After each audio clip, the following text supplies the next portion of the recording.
Anthony, we're in the Northeast, so let it snow, let it snow, let it snow. It's not snowing. It's beautiful. It's 90 degrees and sunny. Oh, huh. I'm Anthony. Welcome to No Vacancy Live. That's my friend Glenn. You're watching the #1 show in hospitality.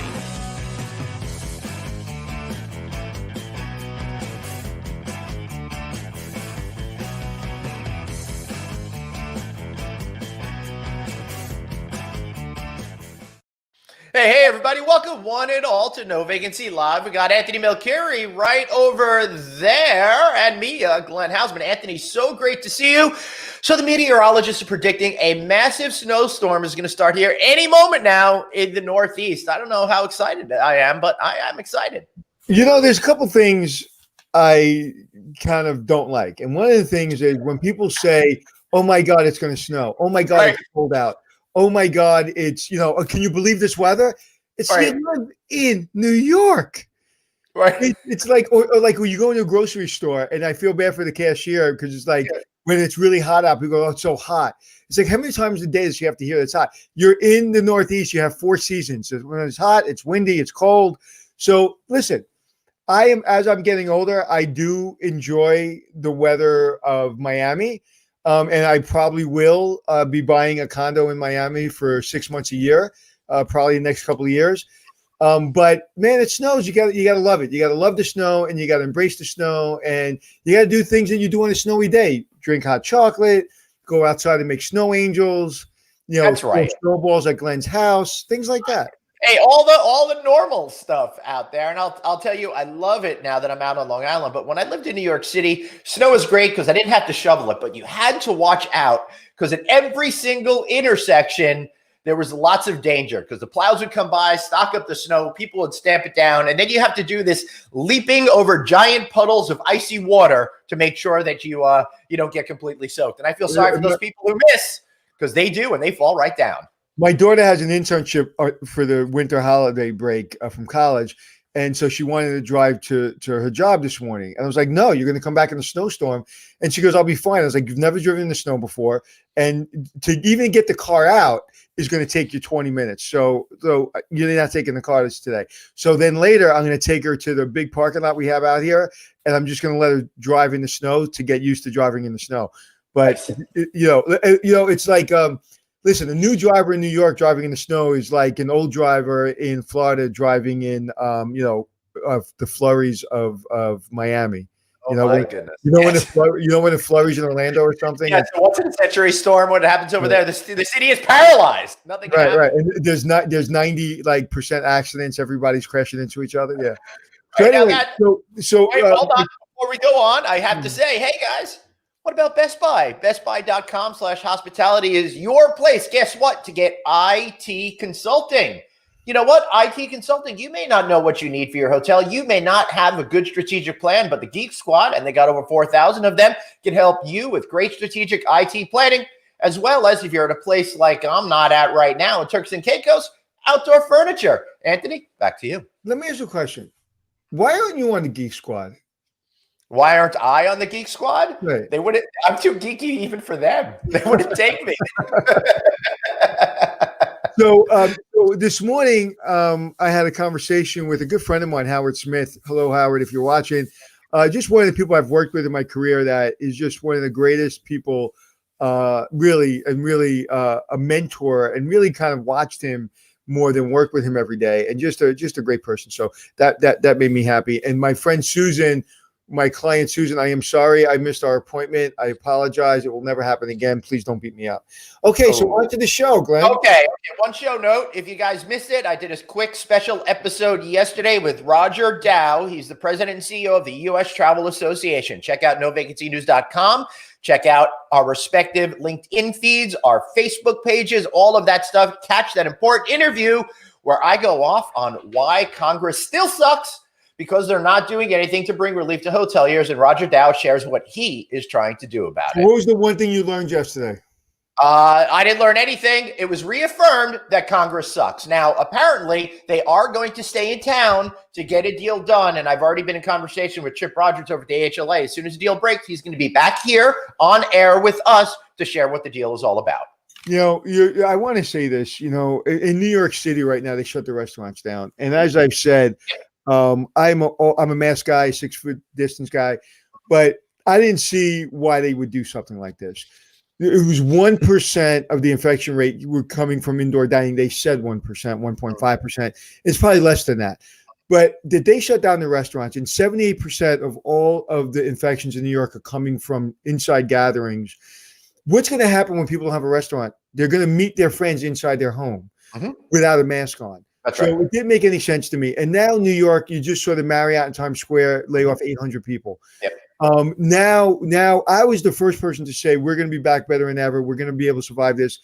Unless there is money in these restaurants' hands within the next couple of weeks, we're in a lot of trouble in the city. So one of the things, please, whether you're in New York City or somewhere else, if you're at home and you're not going out to restaurants, please order in if you can afford to. Forgo making dinner and do takeout. If you do takeout once a week and you can afford to do it twice a week, do it twice a week. We've got to keep these restaurants going.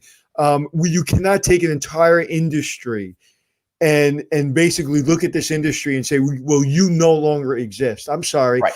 Listen, the hospitality industry, the hotel industry is in bad shape. So I'm an advocate for the hotel business. But, our twin brother is restaurants because we run just as many restaurants as we run hotels. And it's heartbreaking. So until Congress gets their head out of their ass, we need to make sure that we do what we need to do. And if little thing that you can do is contribute by doing, and don't order from Uber Eats, order directly from the restaurant so they don't have to pay the fee. Right. Remember, Uber Eats is doing to the restaurant business what the third-party bookers have done to the hospitality industry. They're taking huge cuts of those orders, and that is preventing the restaurant operators from making all the money they can. So please go back, watch that Roger Dow interview. He does reveal what he thinks the plan will include, including what percent he thinks that people are going to have to pay in interest on very, very low interest PPP loans. Well, we just need to help the restaurants right now, especially here in New York and LA, where the shutdown is. They shut down the restaurants again, and that's just that again. I understood it the first time. I was an advocate. I understand it, but they got money. Everybody got money. And then I was really excited. I think they opened it too late. They should have opened it sooner. But now they shut it down. And I was wrong. I was telling everybody. No, you weren't wrong then. We were all right to react the way we reacted then. Since then, we've learned a lot more. We understand what we're dealing with. I was wrong of saying they're never going to shut down the restaurant. I'm sorry. Yes. Like, there is no way. What happens, Glenn? If you let me finish, then you'll understand what I'm saying. It's like but why would I want to do that? It's like the person that pops in quick to the Family Feud answer. It's like, well, that's not the question, but okay, grandma. So yeah, but anyway, I just need to say that, and yeah. So anyway, so today, Anthony, is going to be like a Family Feud kind of show. We've got the top 3 destinations on the board. We're taking a little trip around the world today. We're going to start in the southern continent of the southern part of the continent of Africa. Move on to Turks and Caicos, of which is being represented behind me, and wind up in Hawaii. So, what do you say? I have to say this, or I'm not going to be able to get it out of my mind.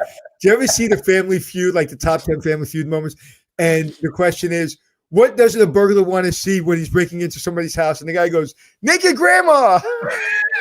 Ding! Number 1 answer on the board. Steve Harvey just lost his mind. It's like, naked grandma. It's always funny. All right, I'm serious now.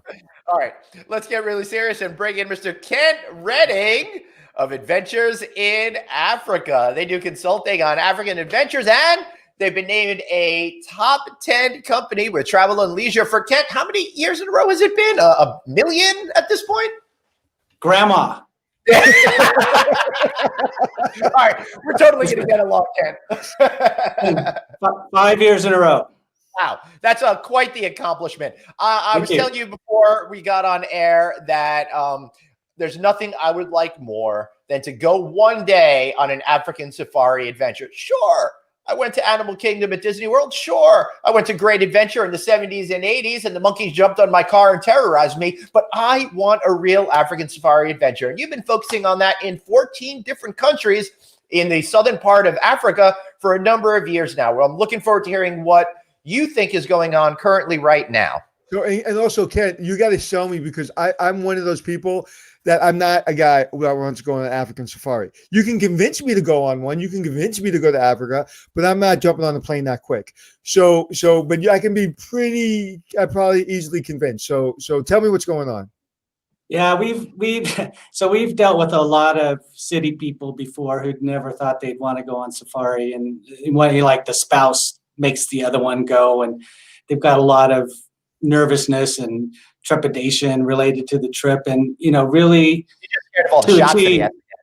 that's right. To a T, they come back and go, "This was the best vacation I ever had." There's nothing like an African safari. In fact, I mean, that's how I got started in the business, because my wife and I just booked a 2-week luxury safari to Tanzania, went on it, fell in love with it, and then we got so excited about conservation and wildlife management, we moved there. So then working there, I worked as a camp manager in a safari camp, and then as a safari guide. And my wife worked for a Kilimanjaro climbing company, and that's how we cut our teeth in the business.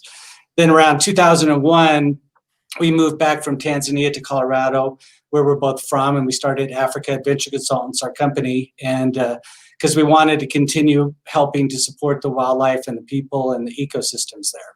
Well, I love the fact that you're the real deal. So when I'm talking to you, you know what it's like there. Like you've lived there, you were part of their culture there. I love that. That really, I would imagine that's a big selling point of your business. Sure, yeah, experience on the ground goes a long way. We know what we're talking about. We lived there for over 3 years, and then we've been back, I don't know, 40 or 50 times since then. So we spend a lot of time in Africa, except, this year excepted, we spend a lot of time in Africa every year and seeing the product, and we send our staff there. So we know what we're talking about. So Kent, give us an assessment of what is going on in the African continent when it comes to the health of the travel industry and your business in general. Yeah, so COVID-19's impact on tourism in Africa has been devastating. I mean, it basically shut it down. Like you're talking about the restaurants, it's a full-on shutdown. Because much like anything else, Africa's completely ignored in the news, and you'd think only Europe, Asia, and America are affected by this. That's right. And it's a double-edged sword, because when the pandemic started, African countries they're used to dealing with a lot of diseases, so they shut down, they closed their borders completely, they instituted quarantines, they instituted lockdowns, airlines, all flights were canceled, camps and lodges closed their doors, sent their employees home. I'd say that it's hard to come by hard numbers, but I would say that hundreds of thousands, if not millions, of people were left jobless, or at least on furlough, things like that. So, like companies, all the companies like ours, that, having our product shut down caused a lot of issues. So, but we were lucky because we were able to work really hard, and we postponed about 90% of our trips to future travel, mostly in 2021, some in 2022. And then we had about 10% cancellations. Right. But really what I love to talk about a little bit, at least, is the impact in Africa.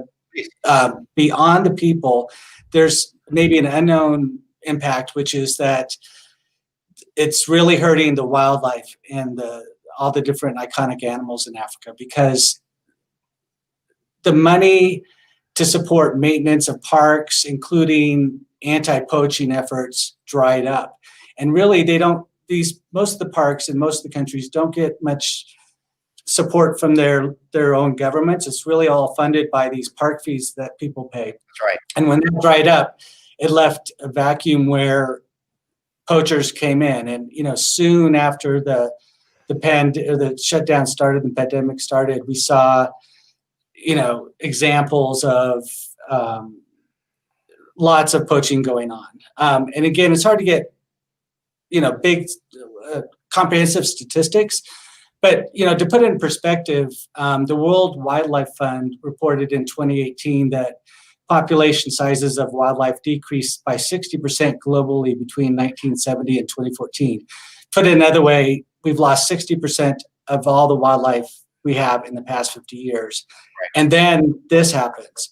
So that puts even more pressure on these animals. One example, earlier this year, the BBC reported that poachers had taken advantage of park closures, the diversion of law enforcement to COVID-19 related duties, and reduced ranger patrols.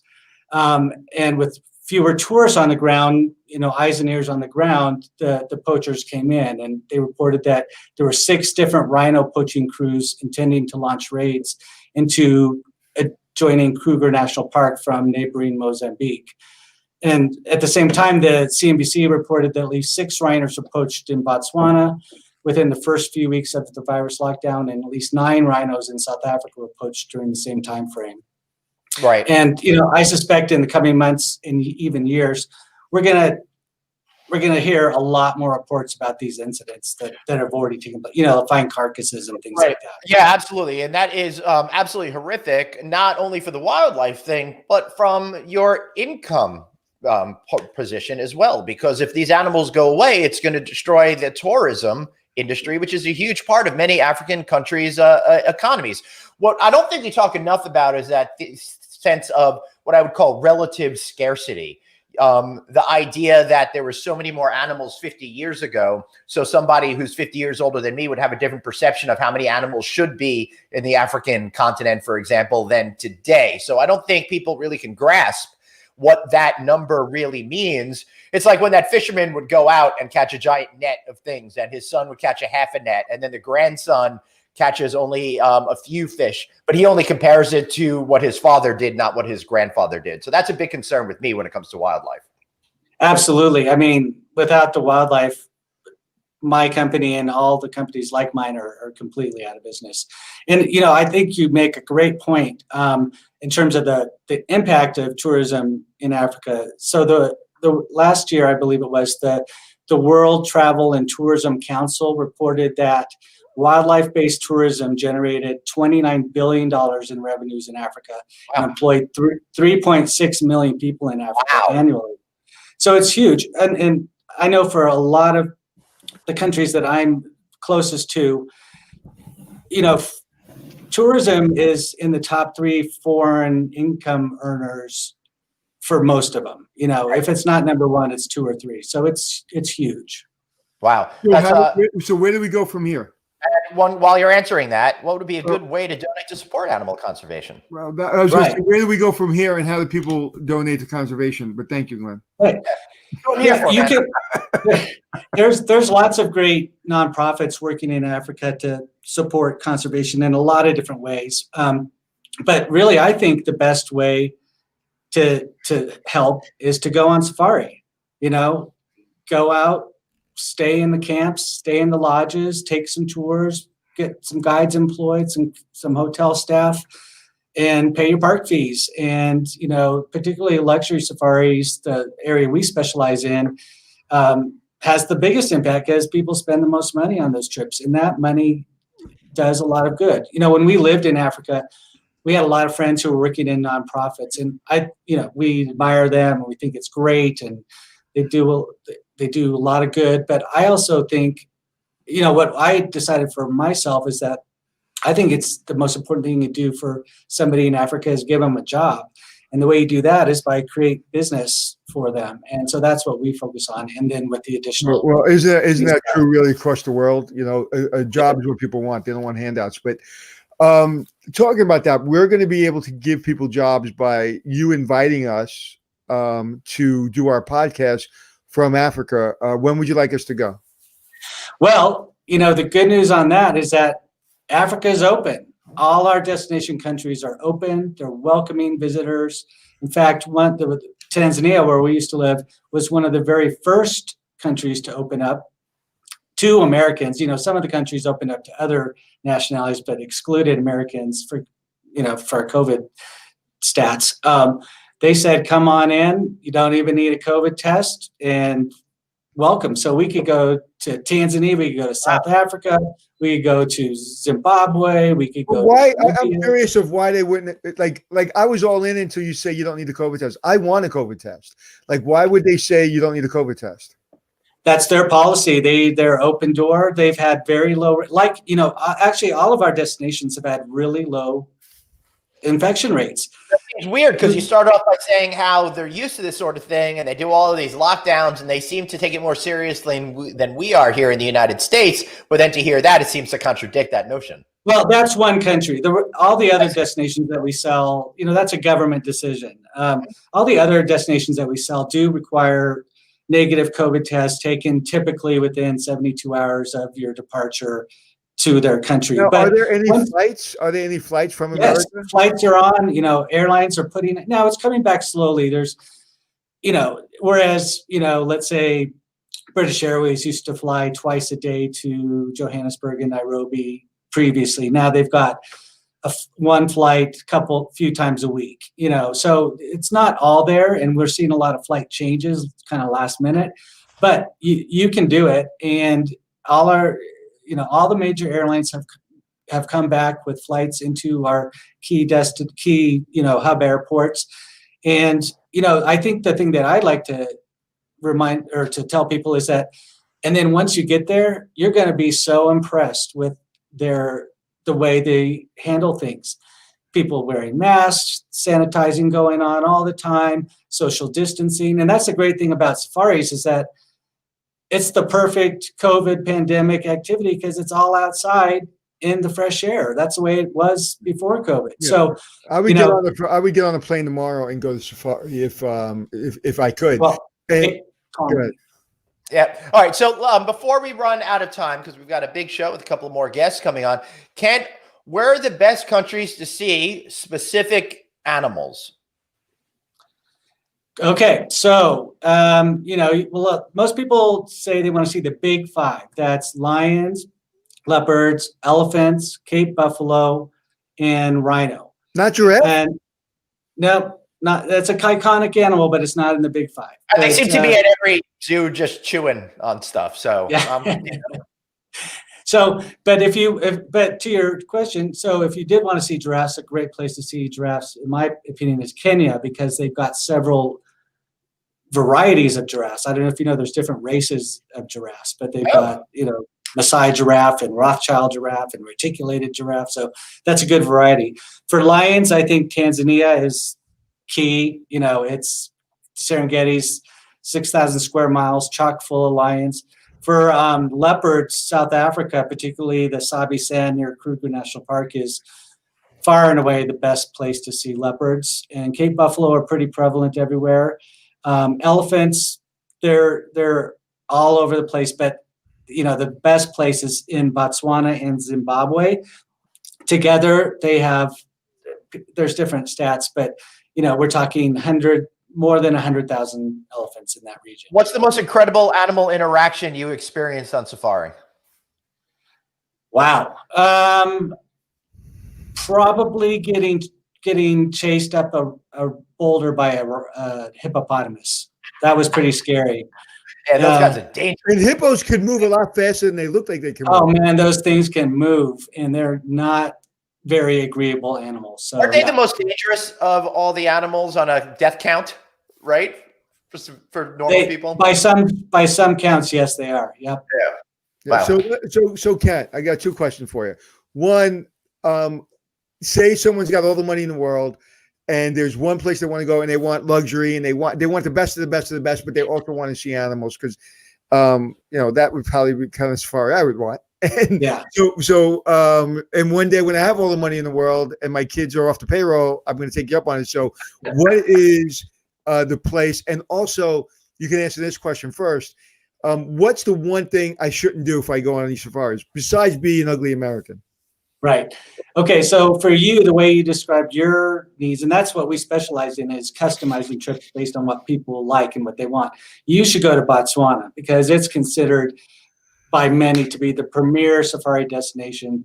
They have great wildlife viewing. You can view all the game that we've talked about by vehicle, on foot, from boats, from canoes, and they've got the most luxurious accommodations. They've got some places that charge you walk into this tent and it's bigger than your house, and you've got everything you need and more indoor outdoor showers, blah blah blah.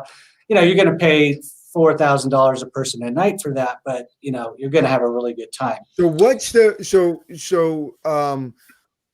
the one thing I would say the misconception is it's not safe. So when people say I'm not going to feel safe, I don't want to go, it's dangerous.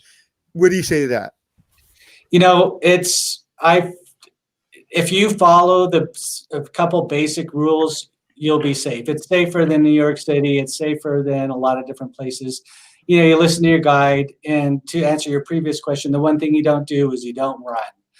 Prey runs and predators don't run. So, if you listen to your guide, if you encounter wildlife on foot or by your tent, then you just stay calm and don't run.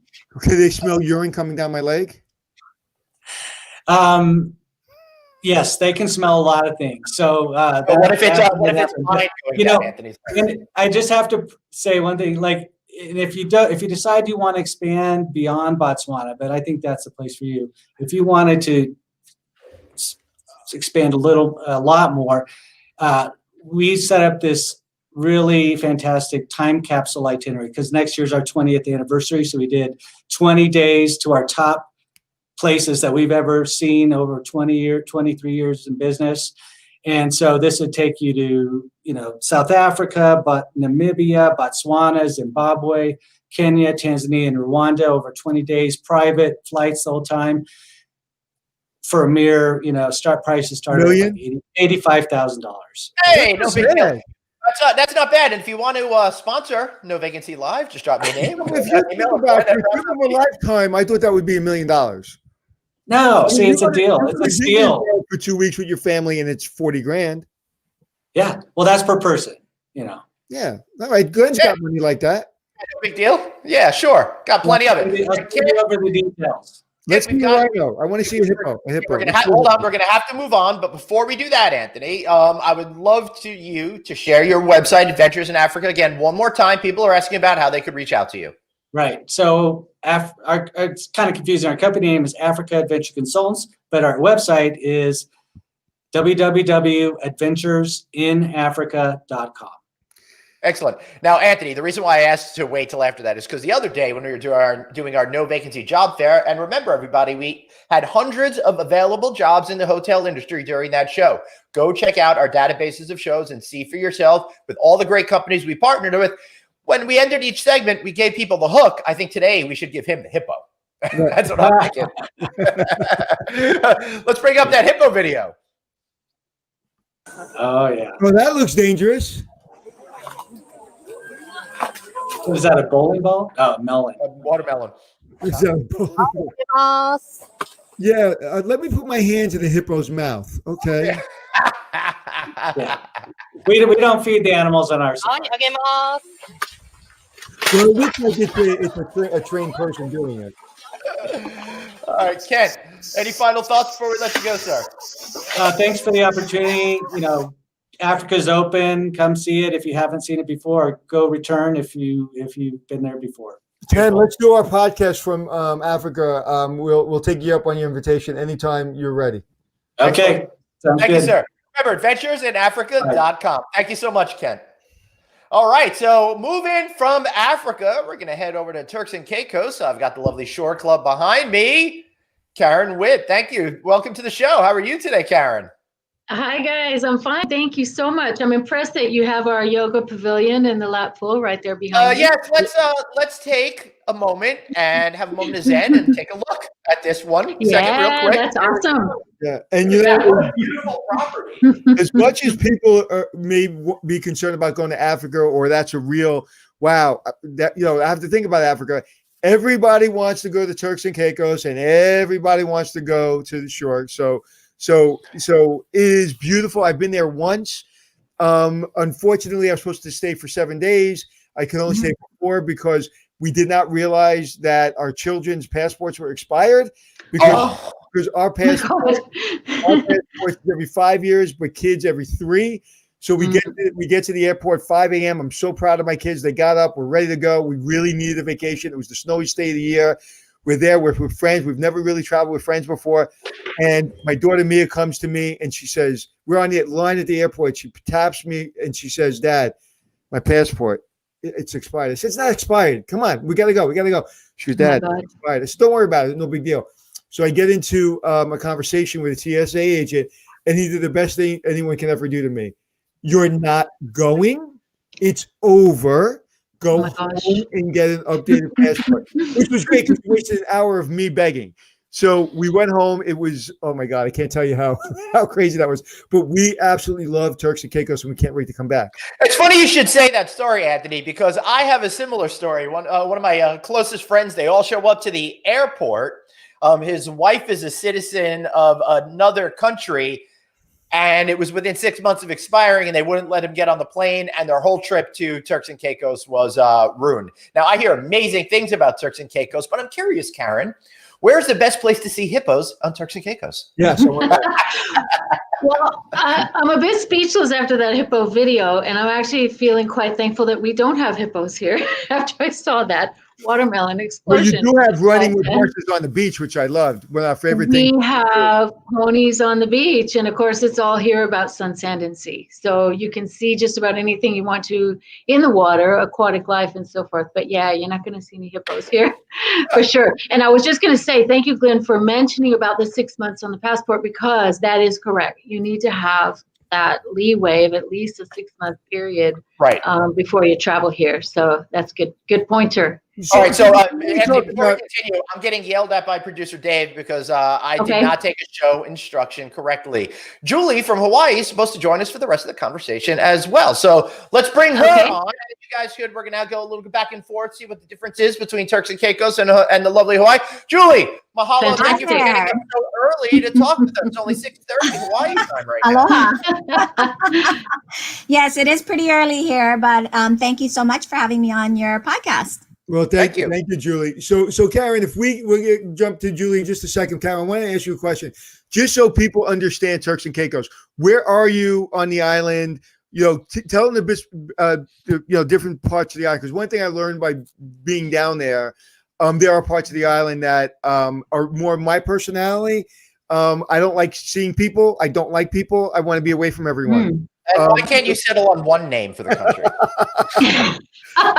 So Turks and Caicos, that's a great question, Anthony. Turks and Caicos is actually 40 islands and keys, 8 of which are inhabited. So we have a bunch of amazing spaces that you can go to. And if you really want seclusion, I can take you somewhere that you will never be seen. So, but at my house, because no one comes to visit.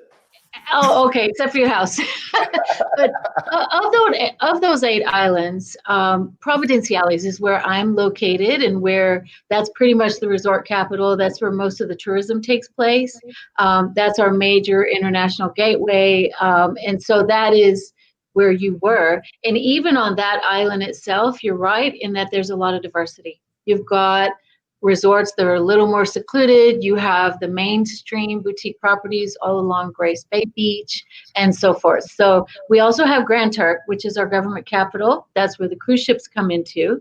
And you would get there from here by plane. And there are some amazing, very sweet boutique hotels over there. It's a little more quiet. It's a little less touristy, but a great fun thing to do. So again, 40 islands and keys, 8 of which are your population bases, and Providenciales, Provo, affectionately called, is the tourism capital. Are you guys open? We are open. The borders have been open here in the country since July 22nd. And most of the resorts, most of the businesses are now open in full swing. We're getting ready for festive season. Excellent. So, Julie, tell us a little bit about what's going on in Hawaii these days. It's one of my favorite places to visit. That's good to know. That's good to know. Well, Turks and Caicos sounds very nice, Karen. Maybe you could do an island exchange program or something like that. Hawaii is actually starting to open up. I believe you had one of my good friends on your podcast a few months ago, Lynn Eastman, and she had mentioned what was going on back then. Hawaii back then you were totally cut off. So I'm sorry? You were totally cut off from anyone coming from the mainland, for example. Oh, yes. Well, we are, Hawaii is working very hard to open up and welcome visitors now. It's quite a difference from when Lynn was on your show this past June. But we are being very cautious. We are probably one of the stricter places as far as making sure that the island, we're in the middle of the Pacific Ocean, so we want to make sure that our residents are safe before we start bringing visitors in. And we're kept abreast on what our positivity cases rates are here in Hawaii. But right now, in the month of December, we're looking at majority of there's hotels opening up now in December. So airlines have also been working very hard with the state of Hawaii to bring visitors in. Most visitors right now are coming in from the U.S., primarily West Coast areas. But we are trying to work with other countries to get that going as well. But Hawaii hotels are definitely ramping up and preparing to welcome visitors back again. We're excited to do that. Excellent. Karen, do you feel that you are also in the ramping up stage? I think we've already ramped up because we opened in July. We've had a lot of time to really practice and get this thing right. We do have some protocols that have been established by the government. There is a 5-day pre-testing requirement. You also have to have medevac insurance in order to be allowed onto the island, because if you were to contract COVID while you're here or in transit, we're asking that you go back to your home for treatment rather than stay on the island and be in quarantine. Some islands have different protocols, but I feel like Turks and Caicos have worked together very carefully. And so far, the responses and the feedback that we're getting from all of our visitors has been resoundingly positive.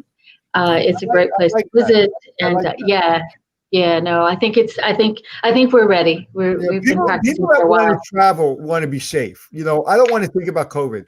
I want you to think about it. Just like when you go in a hotel, right? We have a lot of problems in hotels. We have leaky pipes. We have service standards that sometimes aren't met. We have all kinds of issues, but we never make it our guest issues. Don't make COVID my issue. I go there, and if I get sick and you want me to have medevac insurance, I'll make sure I have it when I get there. Because when I get there, I'm not going to be thinking about medevac insurance. Mm-hmm. I fully agree. And really and truly what we're seeing, at first there was a little bit of pushback from especially some of the travel professionals, felt like people would not abide by this. And because, it is a changing tide. Things keep changing and changing. But what we're finding is exactly your sentiment. People are grateful. They know they're coming to a very safe destination. We have almost no cases here. The government have been very strict with the community, because for us, it's just as important protecting the community as it was protecting our visitors, right? So that we can provide you with a really safe environment. And we've seen a really interesting dynamic with people who come. They're sort of reticent at the beginning and they're not sure, but by the time they're here for a couple of days, they're just comfortable because our protocols are strong. The entry requirements are good, but it's seamless though. I would have to say we have a website portal that you go onto and you upload your information. Process is seamless. I've actually traveled on and off 2 times already since lockdown was lifted, and I just found it very easy to get back and forth between the U.S. and the island. As long as people are being safe, I would go tomorrow if my family would go with me. Again, but I am very strict of the way I travel. But once I'm there, it's like anything else, right? When you're on vacation, it takes you maybe a day, and then all of a sudden you think you live on the island. You want to sell your house, sell your children, and you just want to stay there, right? So Julie, what does the hotel look like right now? What is occupancies? What does it feel like? Is there a lot of food and beverage? What's going on? And let me say, you've been through a total reinvention of your property within the last couple of years. Yes, we have. Right? It had a different name, so it's been completely reinvented. Exactly. Halipuna Waikiki is the first luxury property in Waikiki. It's a boutique property as well. And we are affiliated with the Halekulani Hotel, a premier luxury resort here on the island of Oahu. I would say that for Hawaii, we are prepared. Our visitor industry has been working with the Hawaii Visitor and Convention Bureau as well as the Hawaii Tourism Authority to ensure that we are well prepared for our visitors. And we are working together with the state to enforce, responsibility on not just the community side, but visitors when they come to Hawaii. Hawaii Tourism Authority and the Visitor and Conventions Bureau have put together a program called the Kuleana Program, which means responsibility in Hawaii. And it's basically a video that it was shared with all of our partners, airlines, travel agents, cruise ships, you name it, to share with their clients. Basically, it's our commitment to the community and our residents here to keep them safe and also protected when we start to welcome visitors. And right now we are promoting what we call the Malama Project. Malama means to take care of. And we are promoting this with our visitors as well as our residents to basically take care of our island, take care of our people, take care of our visitors when we're here enjoying our island. In fact, the Malama Project promotes volunteerism and taking care of the land and taking care of our culture through partnerships that we have where visitors can enjoy volunteering to help, whether it be to plant a tree in a reforestation project or to help clean up the beaches, and walk away from Hawaii better than when they got here. And so it's a really I think it's a great initiative by the state and for the industry itself to promote with our visitors. And again, it's not just with our visitors, but our community is all embracing this project. This question is for both of you in that vein. I would imagine that the local community and the hospitality associations are having some serious conversations. It's like, listen, we've got to take care of our people. Yes, we want tourism. Yes, we need the money. But listen, this is our island. This is our space. And when people are on vacation, we've seen evidence that people don't always do the right thing and take care of our island the way we take care of it. So I would imagine there's been a lot of blowback from the local community. Karen? Look, I saw it myself in Hawaii when Bobby Brady took that idol and it caused him all sorts of bad luck. Sorry. I had to throw that in. I remember that. I remember that show. So we do have the same protocols on the island for visitors as we do for residents. There's, we enforce strictly about wearing the mask. There's social distancing. There's occupancy, restrictions on restaurants and big facilities. You can only be 30% of your max occupancy. So it's a great question. And I'll tell you the truth. It's one that we grappled with so much prior to opening the borders, because there was this uncertainty of how people were going to behave, what they were going to think about our protocols and us, having to enforce them. But we have been pleasantly surprised. I got to tell you, I think everybody has joined hands, joined hearts, working so hard together to ensure that, their experience, their vacation of what they're looking forward to is as pristine and beautiful as they want it to be. And they're allowing us to do our job and they're respecting that. And I think it breeds a level of confidence, that's really important for future travel. Yeah, absolutely. All right, Anthony, I wanted to share something with you. I know that before we went on air, I disappointed you greatly because I didn't know somebody. And it's against my policy to not know people. But here's a little thing that you don't know about me. Took a little detour in my career, 2003 or 2004, and I worked in PR. And I actually did PR on behalf of Halekulani. And I worked with Peter Shainlin, and I worked with Patty Tam. I don't know if she's still there or not. There. So I have much affection for the Halekulani family. And I actually helped them with, I think the hotel was called Waikiki Park before it became your party now. And I helped with the launch of that property, which at the time was... I have to question everything they do now because they hired you. Is that what they hired a PR firm.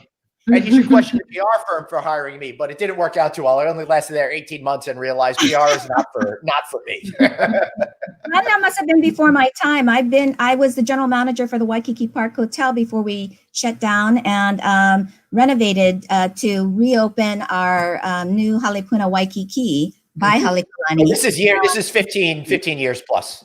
Okay. So can Right. we see some beautiful pictures of these properties? Yes, let's do that. Sorry, audio podcast listeners, but we're going to show some pictures down. We'll try to describe them while Dave's bringing that up. I would like to encourage folks to sign up for the audio podcast feeds, because I know sometimes you're out there, you're walking that dog, you're getting some exercise, you're commuting, you want to listen to us instead of view us. In fact, the majority of our viewers are listening on audio feeds. So check that out at Checking In with Anthony and Glenn, and No Vacancy with Glenn Housen, and subscribe wherever you get your tunes. All right, what are we looking at right now? So we are looking at our beautiful new Halekulani restaurant, which is the first Halekulani branded food and beverage outlet, an extension to the outlets that are award-winning outlets at our sister property, Halekulani.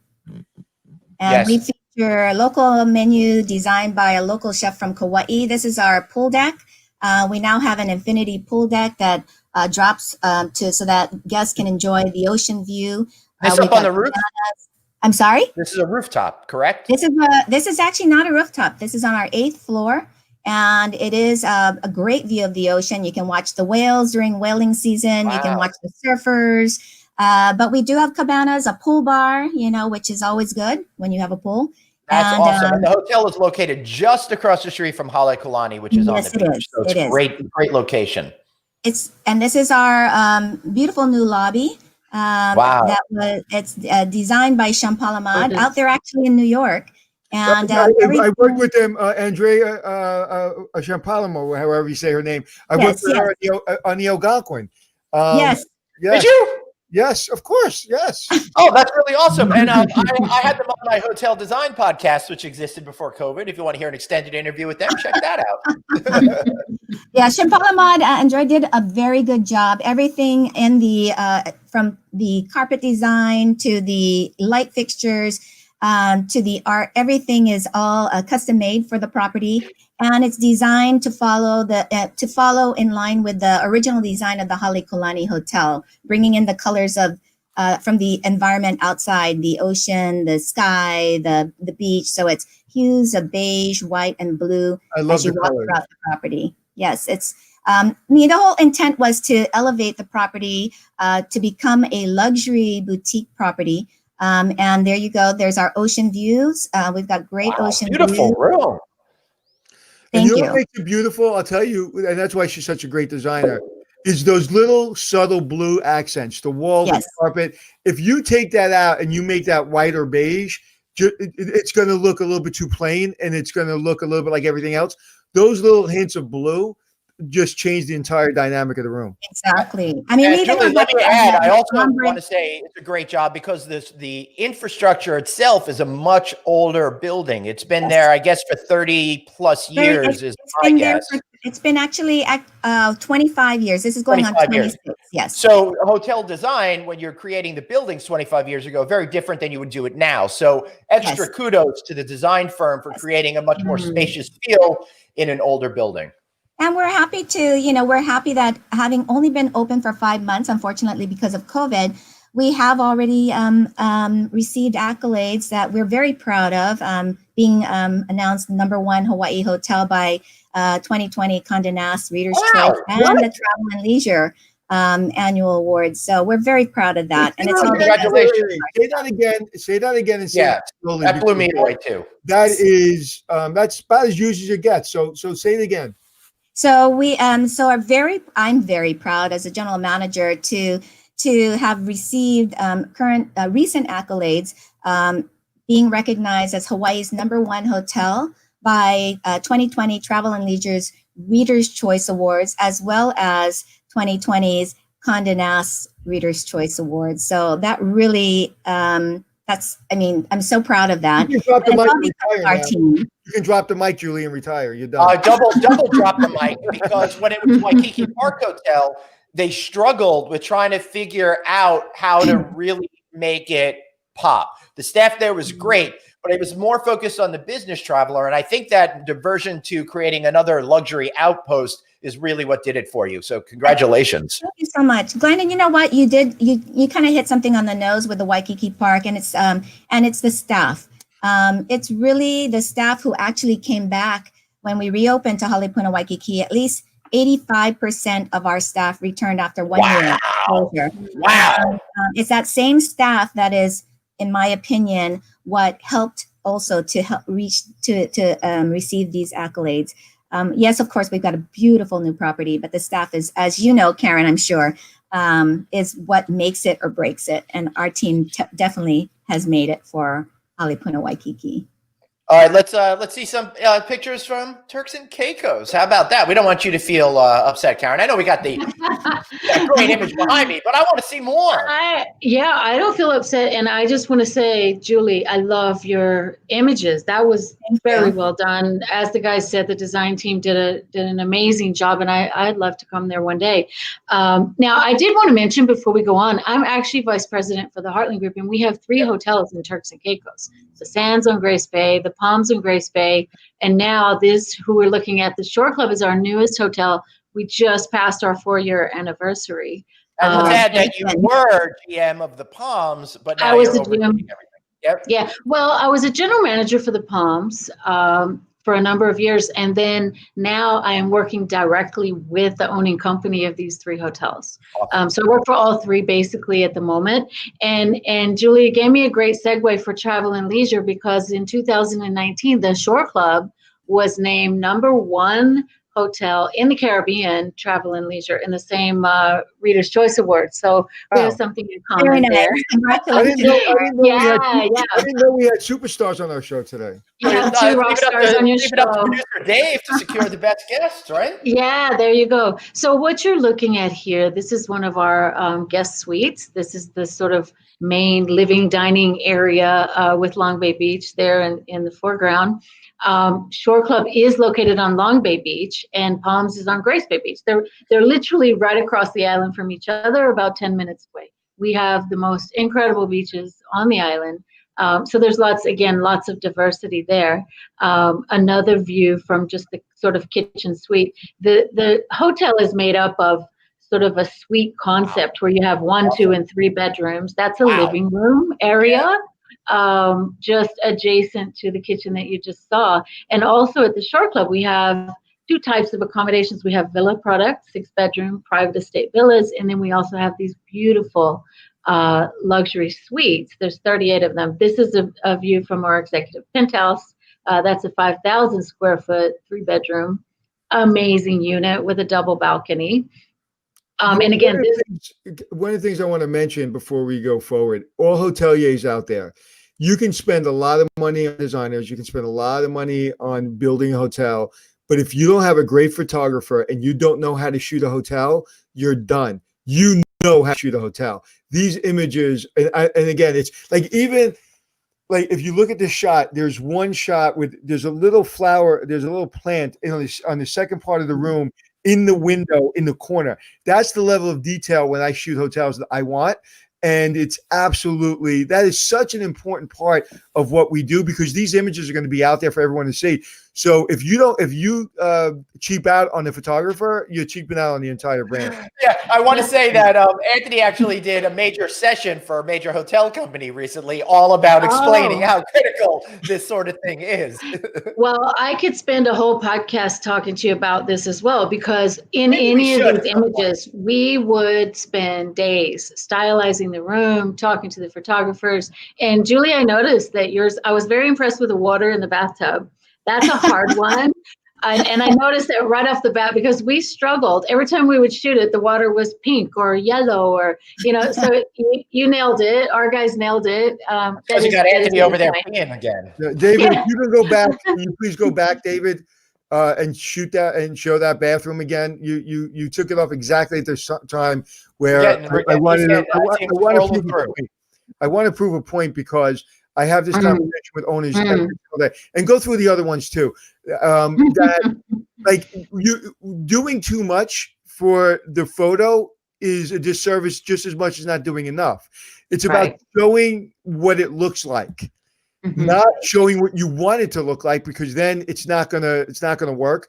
And not caring because you're so tired with the renovation and the construction. Now we're open and we have to open. So most people are so exhausted at the time we get to the photo shoot. And that's when they cheap out, and that's when they don't give the patience. Look at these photos. These photos really should be this should be the standard of how you shoot a hotel. And remember, Karen mentioned the word styling, so maybe you could talk about how you add some elements like the flowers and all of that. We don't really add. That's the thing, because you have to be careful. Somebody looks on my website and they see this is what they want. They're saying, I want this room to look like this. When I say styling, your sheets have to be ironed. Every level of detail has to be to perfection. The curtains have to be straight. The lampshades have to be straight. You have to make sure that, again, you're not adding additional elements, but you want it to look like how it should look. But the camera picks up every little thing. It's not forgiving at all. And those pillows on the bed, if you can find the pillows on the bed, those pillows on the bed may be pinned and they may be extra starched. That is the level of styling we're talking about. We're not talking about putting art in the room that doesn't belong there. We're talking about a lot of things I've seen is like they'll bring in a bottle of champagne with the strawberries. Yeah, just like this. You've got some book there with thing. But the ironic thing on your styling is that we sometimes remove things out of the room because you want less clutter. You don't want to show every little thing. So a lot of the personal amenities and things, we'll actually take it out because it's too much in the photo. So you do more taking out than putting in if you want to get a really great photo like this.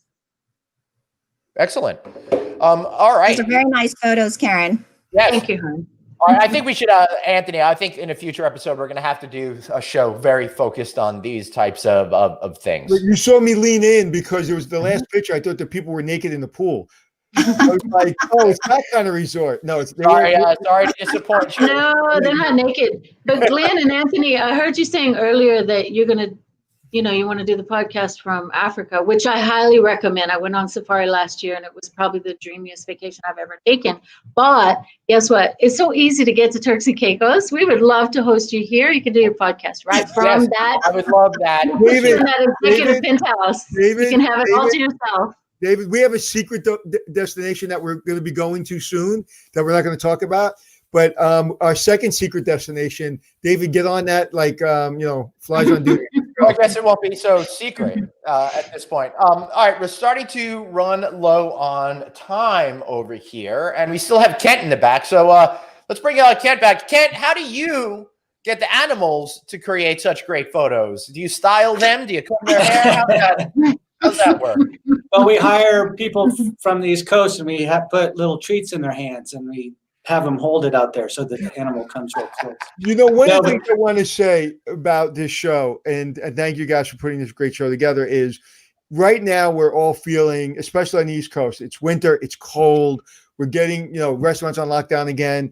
It's like, get your COVID test, get your family, get your mask, and go on a vacation. Go to Hawaii, go to Turks and Caicos, go to Africa, respect the land, respect the people, respect the process, but go and spend your money, because travel depends on the people now that are willing to travel. We can't get to worldwide travel if the people now that want to travel. I would travel in a second if I could right now. I can't because of family dynamics, and my wife doesn't want to travel, and kids are in college and all that stuff. But if I could, I'd literally go visit all three of you within a month. You're welcome to come to Hawaii. You're always welcome. Well, I wouldn't visit Kent because Kent's in Colorado. I'd be going to Africa. I would visit you in Colorado. Yeah. Just before we go, I just want to mention an interesting trend that we're seeing in Turks and Caicos. And Julie, if you haven't seen it, you may start to see it. Because of what you just said, Anthony, the lockdowns, the cold weather, people are working remote. So they're coming here with their kids, their family. They're locking down here for 6 to 8 weeks, long-term stays. We've seen these long stays like we've never seen before because you can work from here. Your kids can do the school. So that's an amazing option for a lot of people. It is a trend. It is a trend. Yeah, we're seeing it here in Hawaii too. So I think it's something that people have caught on to. I think people have a pent-up demand to travel, especially those who are so used to traveling and having to work at home, stuck at home. I think it's going to be happening here in Hawaii as well. And in fact, we're seeing it already. There's an executive at Marriott that's taking a month at a time and traveling around the world. And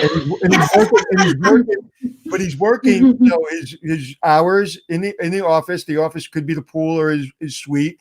But every month he's going to a different location and he's batting down the hatchets and he's doing his work and he's looking around. So, I can't wait, Karen. We are taking you up on that. David will be on that. And Julie, we're always open for an invitation, and Kent, of course. But what's important about the show is not only our personal needs that we want to travel. It's so important to really get that message out of travel. Listen, I've traveled a lot in my life. I've been very, very fortunate to travel around the world, but a lot of people haven't. And if we can show how beautiful these locations are, and again, hopefully this show has gone far to show. Listen, America, we may be locked down some places. I mean, you don't want to be here right now. Go. They're waiting for you to travel. And listen, and their economy depends on us traveling. So if we can afford it, go. Yep. And if you go now, there's not going to be as many people around. And you'll get better deals. I imagine you get a decent deal, and it's not crowded. You got lots of open space. Right. Do I have to take Glenn, Karen, when I go? Yes. You put me right on the spot on that All one. right, I'll tell you what, Anthony. Glenn, do you want to go with him? I'll stay in Caicos. Okay. Oh, there you go. Good answer. You know what? That would be Good really answer. interesting. It would just split David down the middle. Could be on a boat in the middle. Yeah. Yeah. Yeah. Awesome, guys. This has been absolutely terrific. Kent, we'll give you a chance for another shameless plug, but let's start with Karen and then Julie. How can we learn more about what your hotel companies are all up to and how to stay with you? All right. So, Karen, you can go sorry, first. go, Julie. Sorry, go. Oh, that's okay.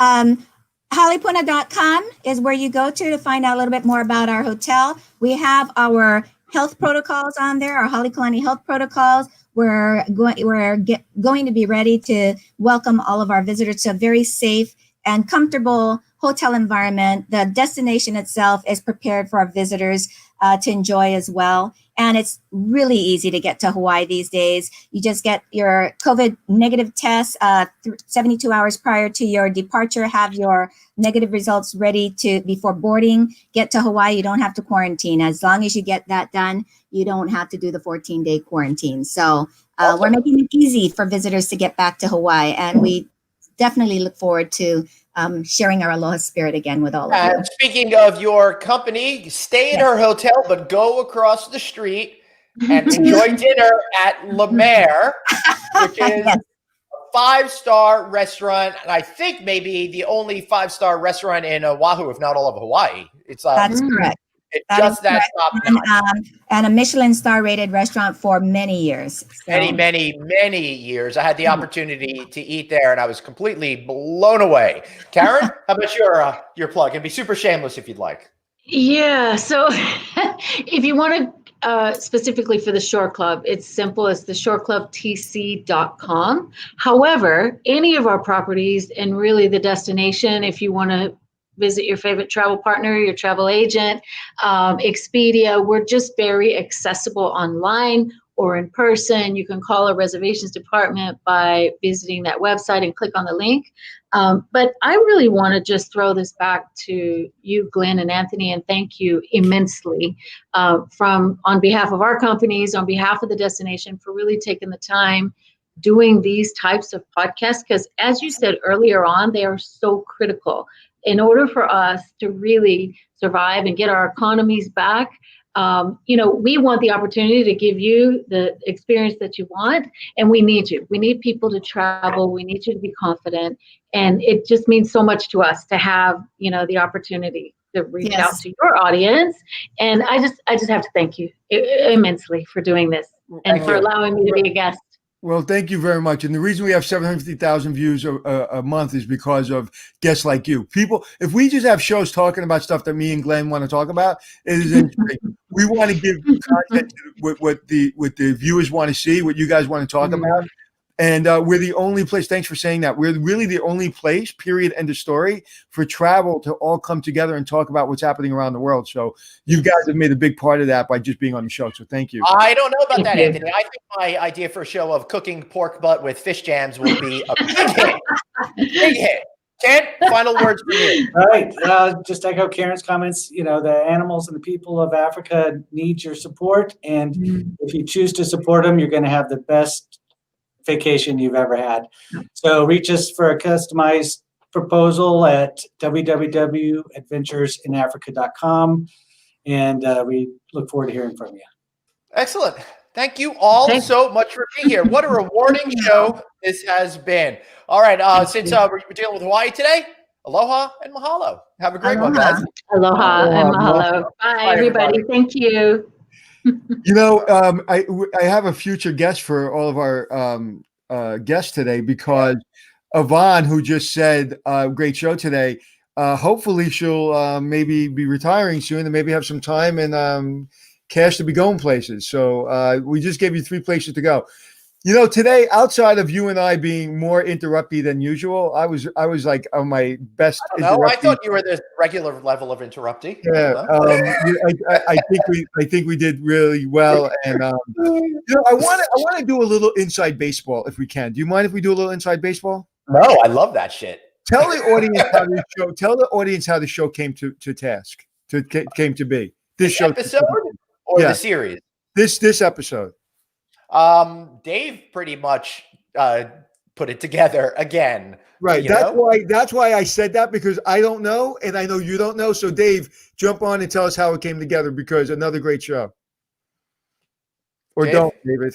Or don't. Maybe he's distracted with a 2-year-old at his house. Oh, there he is. Well, I'm just gonna step away from the 2-year-old, so the sound isn't so bad. But no,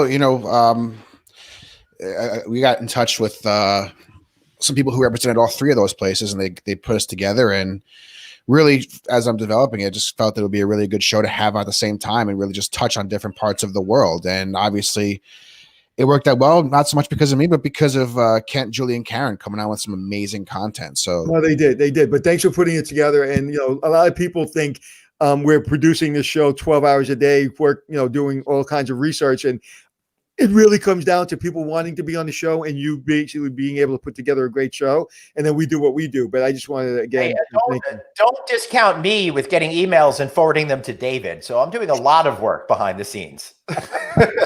Glenn's forward button in worn out. It's so funny. I'm putting you in contact with Dave. Right. Yeah, it's really super funny. If you want to get inside baseball, what usually happens is like we're booked for like 6 weeks out, and Dave is like, stop sending me people to put on the show and to talk to. I'm like, okay, and then I'll send him 5 more. So or I'm like, hey, I want this person on the show right away. And like, well, do you want them to bump the person you just said you want on the show yesterday right away, or do you want him to bump the person that you said in an hour from now that you need to bump to get this person on the show? So tell me which person to bump first. Yeah. So extra kudos for Dave for putting up to this. Michael Bednar, thanks for wanting to talk to us. You can just reach out to me on LinkedIn or drop me a note at glenn@roused.media. I'd be happy to connect with you.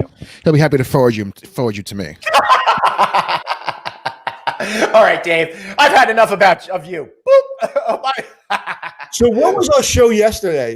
Yesterday was about diversity. What was our show on Monday? What do you mean our show on Monday? Our amazing job fair show that featured well over 100 real jobs. So we talked about the job fair. We did the job fair. Yesterday we talked about diversity, and today we brought you around the world. Amazing. Absolutely. Yes. What do we got going on tomorrow there, my brother? That is a really good question. I had a feeling you were going to ask me that. I'm looking at our schedule now. We're going to Cape May. We're talking to Icona Resorts. Yes, Icona Resorts. They're looking forward to that. There's some really nice people that are doing some. They're really, from my understanding of that company, from the experience that I had, they're really focused on empowering the staff and giving them the right tools to be successful. So I look forward to talking about that. I got to tell you, Anthony, this show is just so much fun because every day we're tackling a completely different issue in hospitality. And that's what makes it so much fun and so exciting for me. Right. And I'm just going to say 2 things. One, if we can put up the job fair connections again of all the people that were on our show, maybe we could do that for the next maybe until next week, the end of next week, just put up the information of all the connections and people looking for jobs. Yeah, Dave, put that up, but don't be clever and put up a picture of a naked grandma because we do not need that. And also, I was going to say something. Oh, yeah. Very near and dear to my heart. Please, if you can afford it, please start doing more takeout. Go to your local restaurant if you're not on lockdown. We need to keep this industry going. Travel, go to a hotel if you can afford it. If you're able to go, please go. It's keeping people in jobs. It's keeping destinations open. We will get through this, and we will come back like the Roaring '20s. I know that, but we need to get there. In order to get there, we need a couple of life vests for our hotel owners and for our restaurants. Right. Yeah, absolutely. Please do that. And thank you all for supporting our show. Do us a favor, share this show with a friend, subscribe on our audio podcast. We want to keep this thing going. We want to expand our audience, and we have to look to you to be able to help us. We love all the comments that we're getting. So go ahead, share this information for it. There's all of that information. Grab a screenshot, everybody, if you want to have those contacts there. And you know what? We're going to be doing another job fair coming up 6-8 weeks from now. We got the holidays coming up. We got to give Dave some time to put it together, but it was so successful. People are already asking us to do another one. So we are going to try to incorporate that on a semi-regular basis. And I wonder, are you hearing anything from the people on our show that they're getting a lot of resumes and stuff? Have you heard anything, Dave? I haven't. I just haven't spoken to anybody yet. I will say Monday afternoon, I was speaking to one of the people maybe 2 hours after we did it, and the company said that they were receiving emails already. Great. Awesome. All right. So and, Kyle, Long Island Marriott. Cool. I think that's I want to say that one's on Route 110 in Huntington, if I'm not mistaken. So let's put that back up there, my friend. Put that back up there. It's very important. Looking for front desk agents, please. I want to see that again. The Marriott. Which Marriott? Oops, sorry, I did that. Sorry, Dave. I'm looking for front desk agents in Long Island Marriott. Apply Indeed.com. Or go on LinkedIn and find Kyle and Gary. Gary, and beg him for a job now. Thank you for putting that up there. I truly appreciate it. Again, if you're in Long Island and you're looking to get in the hotel business, there's no better business in the entire world than the hotel business. All right, so Kyle, sorry, I forgot where you were, that you were in Uniondale. I always thought it was weird that they built that hotel in the parking lot of the then Nassau Coliseum. But it's a great hotel, and I think you had a great brunch there back in the 90s. Yeah, I was there with my friend Mark, or our friend Mark Ergang, doing some kind of Q&A for him, I think last year. Yeah. Hey, Kyle, reach out to us. Maybe we could do a live broadcast from you guys at some point too, because it's convenient for both of us since we're here on Long Island and the city, respectively. Hey, Colleen, since you've been a fan of the show and we love you very much, if we can put her comment back on, what we're going to do as a gift for you, because you've been so kind and generous to us, is we're going to take the snow. We're going to get a big Federal Express frozen truck, and we're going to send it to you, and I'm personally going to shovel it onto your sidewalk. Oh, that is so sweet. That's right. That's because at No Vacancy Live, we care. Thank you guys so much for being here. We really appreciate it. Remember, you've got one life, so blaze on and no naked grandmas, and be kind to yourself. Be kind to yourself and don't get any naked grandmas, unless, of course, that's your thing. Shut the show off before you get in trouble. I know. Well, one day I'm going to be a naked grandpa, so.